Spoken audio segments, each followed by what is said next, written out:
Welcome to Do You Ever Wonder? The show that brings you answers to many of the questions that you may have, but with no one to ask. Do You Ever Wonder is hosted by Mike Haltman, CEO of Hallmark Abstract Service, who, like you, has always been deeply curious about a wide variety of topics. Each week, Mike will be speaking with guests who are leaders in their field and who have inspirational stories to tell. So now, sit back and enjoy the show. So welcome everybody. Today we have a very special guest and just another lesson in the world of podcasting where you have to be really ready to pivot on a moment's notice. So our guest today is Natalie Sachmechi. I said that right. All right. And when we first started speaking, Natalie was a real estate reporter at Cranes. And today she is actually no longer doing that, but she is selling real estate at Compass. So, welcome, Natalie. Thank you for having me. 100%. Great to have you. So, I was intrigued by the work you were doing as a reporter, but just to get an idea, what made you pivot? I think that working every day as a reporter, doing really deep dives on the industry just made me love it all the more. And, things are only getting more interesting for New York City real estate these days. So I decided why not be one of those people that you write about and do some of those deals that you write about because it really looks like fun. You know what? A few weeks ago, I had Bob Knakal on, and Bob is, I mean, he's done it all. He's seen it all. He's unbelievably successful, and to this day, he says he loves it as much now as he did when he first started. So, you seem to have a real love for real estate. So, being in the sales end is a great thing. So now, what made you choose Compass? I chose Compass. I didn't choose Compass because of Compass. I chose no offense to Compass, but I chose Compass because Adelaide Polsinelli, whose team I joined, has been mentoring me for about 2.5 years. So I would say 6 months into my career as a real estate reporter at Cranes, she and I started corresponding with each other, and I became a big fan of hers. And I'm a big fan of all women who have found success in the world of commercial investment sales because I think there's about 5 or 6 of them in a sea of men who also do this. And so I developed a really strong relationship with her. I respect her a lot, and she's someone who believed in me then, believes in me now, and is part of the reason I decided to make the change. That's phenomenal. You know what? Everyone needs a mentor. Did you have a mentor in when you were at Cranes?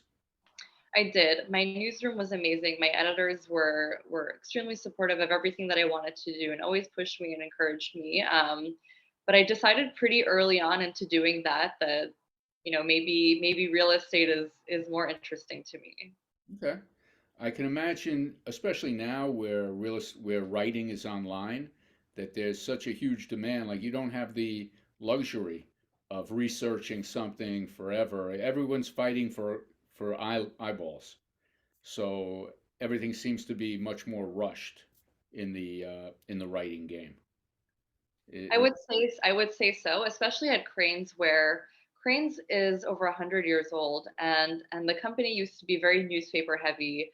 And in our newsroom, we had been working on pivoting away from that and paying more attention to our digital presence. And so that means tighter deadlines, shorter turnarounds, less time to do really, really deep research on different things that we're working on. and that's where mistakes can happen, I guess, where everyone, well, maybe not mistakes, but everyone, maybe not as much in real estate, but people are so anxious to be the first, to get out there first and get the eyes that, maybe things aren't necessarily, all the T's aren't crossed and all the I's aren't necessarily dotted. Maybe not in real estate as much as in politics, but certainly. I would say that's certainly true for outlets that are breaking news first. I would say that Cranes does breaking news, but it's not all we are, all they are, and who and all they want to be. And so I wouldn't say that we've had too much bad luck with that, but It comes with the territory. But no, I mean, Cranes has a phenomenal name, and it's just like Compass does. I know a lot of people on the residential side who were very successful at other companies who went to Compass. I mean, they're like the 800-pound gorilla. Yeah, yeah, I would say Compass agents, well, the ones that I know are extremely successful, are doing great work. They love what they do, and their clients love working with them. Yeah, no, it's great. I'm in a few groups with Compass people, and they are very passionate about what they do. The Compass commercial side is not quite as robust as the residential side. I would say that it's a much, much smaller division, but it is a powerhouse on its own. It's pretty new. Adelaide launched it in 2018. She came from Eastern Consolidated. She was a rock star there. She's a rock star now, and I'm really excited to also become a rock star on her team. You know what? There's a lot of benefits to being a rock star, although there's a commercial on TV now where rock stars are telling business people to stop calling each other rock stars. Have you Okay, seen I that? won't use that word anymore. Oh, it's fine. I think they're wrong. I think some people are rock stars. But so how many teams are there in commercial at Compass? Or Commercial teams, I would say. So investment sales is Adelaide. Robin Abrams leads commercial retail leasing. So you'll see her name on a lot of properties downtown that are looking for retail tenants. I believe there is another uh, office leasing team, if I'm not mistaken, but that one's very small. But I'm going to be focusing on investment sales. So office right. condos, retail condos, multifamily buildings, land, development sites. It's great. So now I know how some people do it. How are you going to get your leads for potential listings? So every broker I've spoken to said that the beginning of their career was very cold call heavy, and they were making hundreds and hundreds of cold calls every day to owners, investors, lenders, random people who they figured out owned this teeny tiny building on the corner. I would say that I have spent the last 3 years doing exactly that. Not to sell their property for them, but you're a reporter. You're constantly calling people, looking for information, trying to get information other people don't want you to have. I'm really good at looking up stuff online that's easily accessible, but nobody knows how to find. So I would say that I am well practiced in finding leads. That's great. And I would imagine that you have some, like you just said, some great contacts. Yeah, I've made amazing relationships along the way, great friends, people who have taught me, who have pointed me in the right direction of things, people who have, given me anonymous tips, people who give me not so anonymous tips. All those people have been extremely helpful in my writing, and hopefully we can help each other out in real estate also.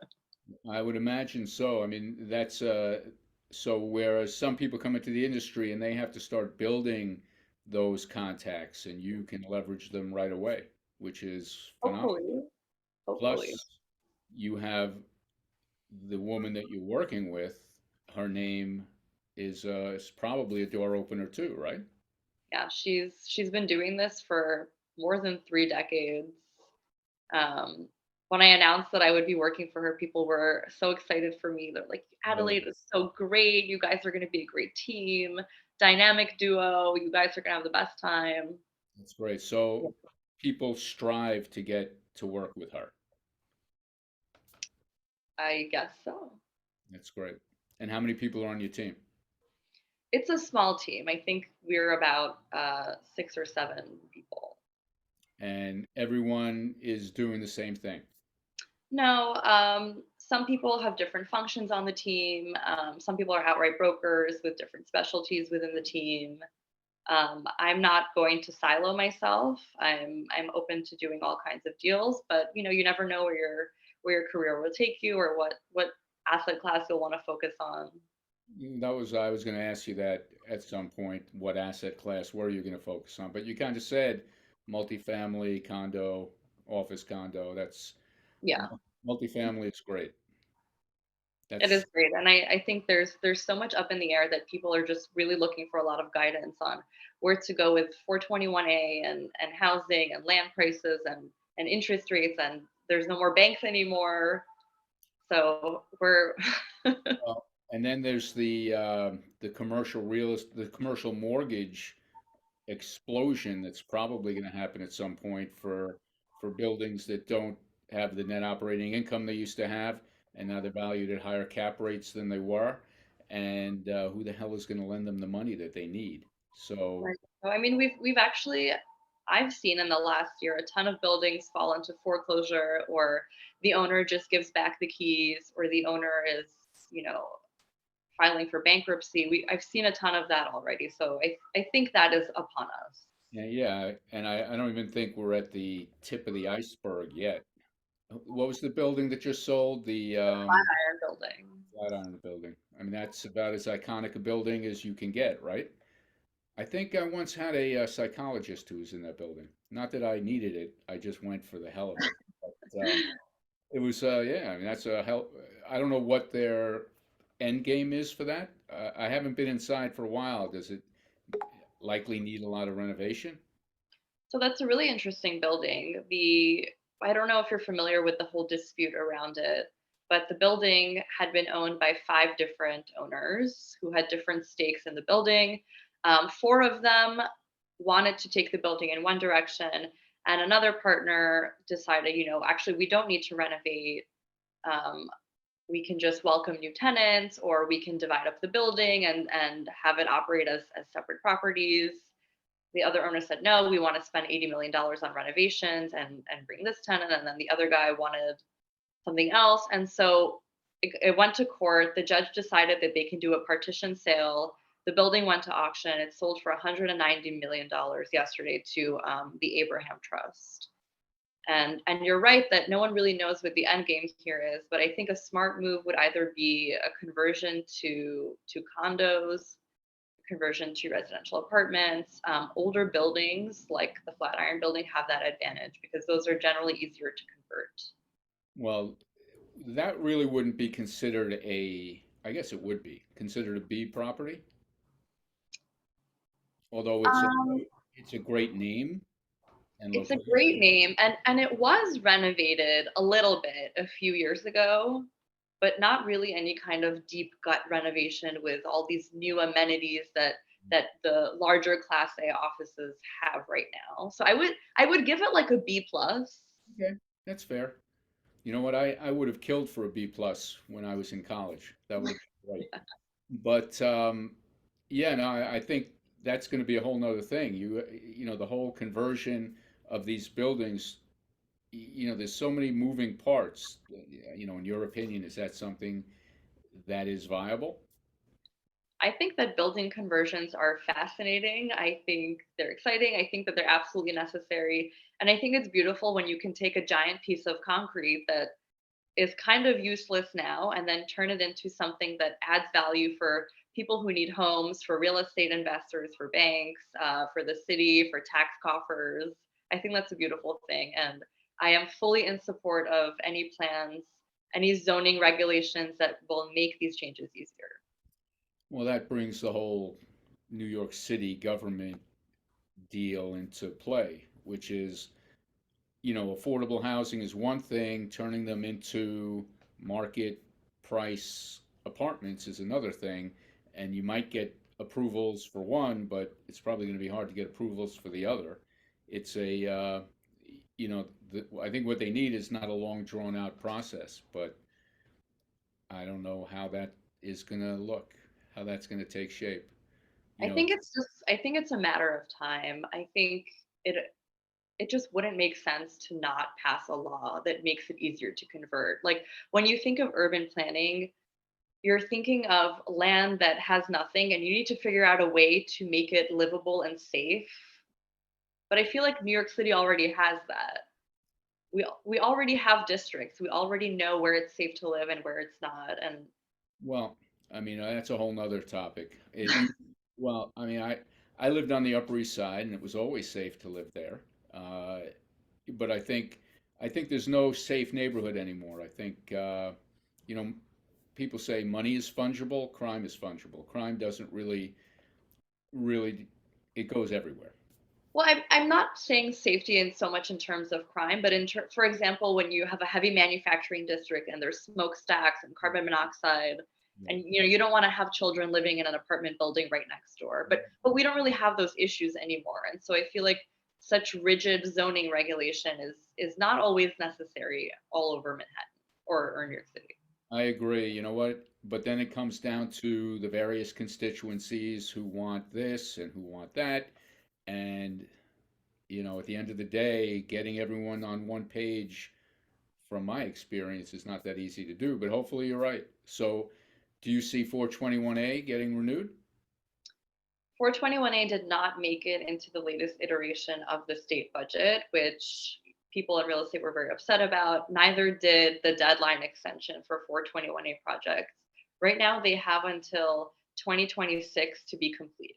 If those projects aren't finished with a C of O by 2026, then they cannot get that tax break. And there are quite a few projects that are at risk of not being able to take the tax break.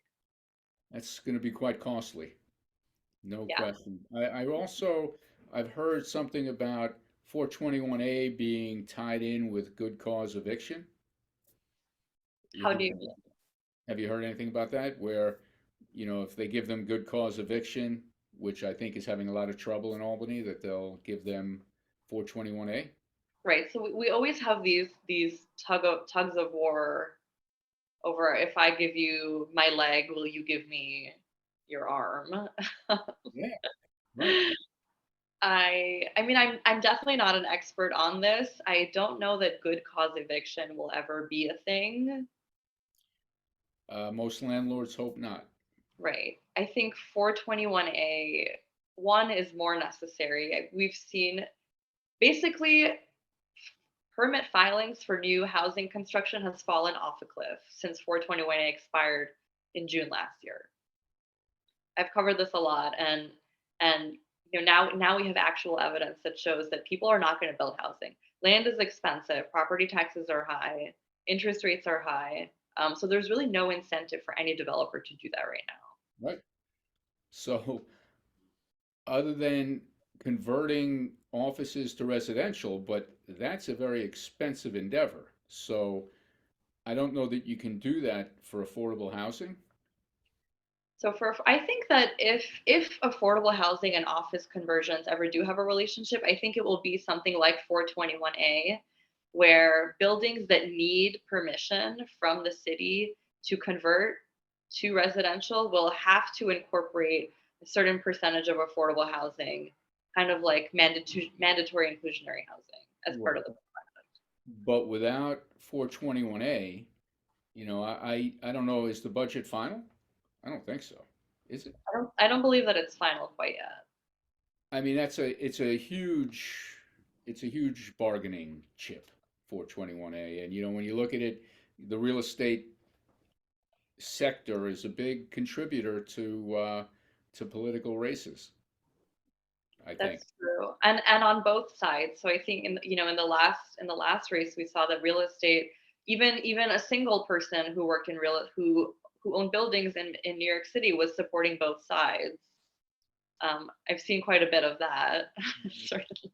You know what? You got to back the winner, so you got to back everyone. Right. Everyone's hedging their bets, but I think at the end of the day, without 421A, I don't think that it's the developers who are losing. I think the city is losing, and I think people who need homes are losing. Well, that's always been my argument, like the 2019 Act that was supposedly for the benefit of tenants. And it's like, on the surface, it sounds great, but at the end of everything, it's the tenants who are going to end up paying the price. So, everything sounds great, but politicians look for the easy vote, but you really have to think things through. And I hopefully, well, forget that. Hopefully they do, but that'll never happen. But no, affordable housing, it's critical. I have I've two. had I've had plenty of developers and investors come up to me, and and say, we have all this capital, all this dry powder, as they call it, and we're taking it out of New York. We're going to Ohio. We're going to Oklahoma. We're going to all these different cities where we can build and we can make money. Yeah, listen, you know what? Money votes with its feet. Developers vote with their feet. That's just the way it goes. If you can't make a good return on your investment here, there are plenty of places you can. But being that you hobnob with investors and developers, I'm going to have to hang out with you more. So maybe I can meet some of them. But You're always welcome, Michael. thank you. But no, yeah, it's a very tricky situation, and New York City can't. People are leaving as it is. New York City can't afford to have more flight. So hopefully people figure something out because it's the people who are left behind who are going to end up holding the bag. So Right, and right now we're seeing the opposite of flight. We are seeing flight, but we're certainly seeing people coming here, and home prices are only going up and up, and people are being forced to leave because they just can't afford to live here anymore. so on Long Island where I live, there's a lack of inventory of houses because where are you? You're going to sell your house, prices are high, but where are you going to go? Unless you're moving to Florida, where are you going to? Over 55 communities are a fortune. Taxes are high. Interest rates are now double what they were. So you talk about affordable. I don't know what's going to make things more affordable. I mean, it's a supply and demand issue, I guess, but that's what we were talking about. Will they allow the supply to come in?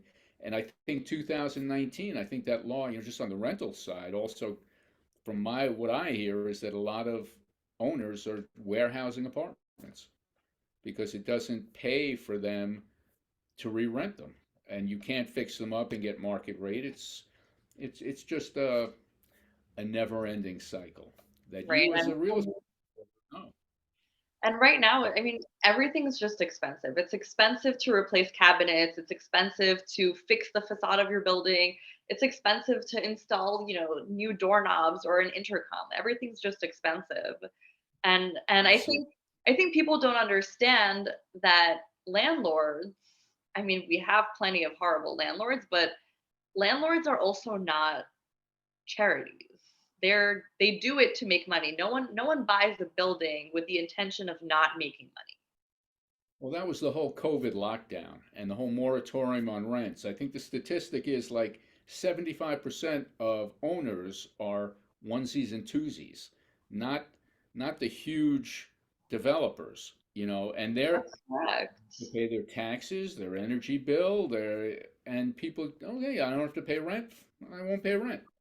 But who you hurting? So, yeah, yeah, it's a bit, yeah, listen, everything is a business. Everything costs money, and everyone is entitled to get a return on their investment.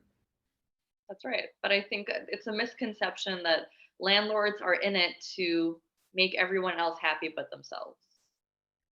That's what people think should be. Right. I mean, and don't get me wrong, my two of my kids live in the city, and their management companies aren't always the most benevolent. If you want some, I there's there's like robberies in buildings, and the management companies don't really care that much. But yeah, so you live in the city? I do. I live on the Upper West Side. I live in a pre-war building. I have the worst management company probably in New York City. Right about it. I mean, I have definitely used my influence to get the things that I want out of this building. Are they bad because they don't? If you have something that needs fixing, they don't fix it. If the elevators Yeah, they're generally not responsive. They don't take great care of the building. When things are broken, it takes a really long time to fix. My package got stolen once. Things have gotten lost. It's little things like that that. quality of life issues. So I was at a meeting. There was a guy, I forget his name, but he owns buildings and manages like 100 buildings. And he was talking about how he manages buildings. And I said to him, I said, man, you're one of the good ones. Like his goal is to make his tenants happy. And that's very smart.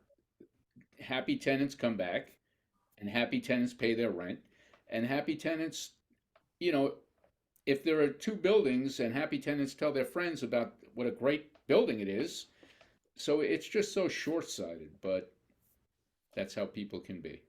Yeah, and I think nowadays landlords are realizing that they hold all the power, and so they're like, well, if you're not happy, I can find somebody else, jack up the rents in this apartment, and grow my bottom line, and I'll be fine. And you know what? And that works for a time until such time as people aren't renting apartments and people are going to say, don't go there, he sucks. Yeah. So I have a friend who owns a real estate company. You ever hear of City Connections? No, I haven't. So he's primarily rental, and the ebbs and flows of that market. Whether landlords pay, landlords don't pay. I mean, it's you can charge this, you're not allowed to charge that. It's a good business though, I think. For sure. I mean, like landlords are doing fine. I know few like apartment landlords that are really suffering and are going to be foreclosed on. I mean, those are few and far between nowadays. So they're chilling. They're okay. I think they're okay too. I'm not lighting any candles for them, no question. It's So the office people you need to worry yeah. Now you started already. You hit the ground running. I am definitely working on some things. A lot of people have been reaching out to me, which is so great and so exciting for me that, people already want to work with me. I don't know, like 30 hours into being a broker. People like building owners kind of people. Building owners, people looking to build, people who have questions about financing, which That's, obviously I refer to other people because listen, it sounds like, and here's to use an old phrase, it sounds like you're in the catbird seat. Probably a phrase I you've haven't heard heard that. of, but it means that you're in a good position. I'm really excited. I'm really lucky. I can't wait to, leverage all the amazing relationships that I have and, make deals and be one of those people that really is part of all the change that's happening in New York City. It's phenomenal. You know what? And I have no doubt that you will succeed at that mission. Thank you, Michael. And I'll be keeping an eye out. And when you go to those fancy parties with the developers, don't forget to invite me. I'll invite you to the next party I have. I'm a bit of a social butterfly in real estate. All right. Well, that's great. But listen, it was a pleasure. You're going to do great. I have no doubt. And even though I had to pivot slightly from commercial author to commercial sales, it was really great to have the opportunity to speak with you. Yeah, it was great chatting with you. Thank you so much, Michael. And check your email for some invites later on. Okay, you got it. Okay. Have an amazing weekend. All right. Thank you for too. listening to Do You Ever Wonder? And we hope that you enjoyed the show. Next week, we will have another terrific guest telling their story. And if there are any specific topics you'd like to hear more about, please don't hesitate to let us know. Our curiosity, like yours, knows no bounds. Please subscribe and like and share this episode on your social media. See you next week.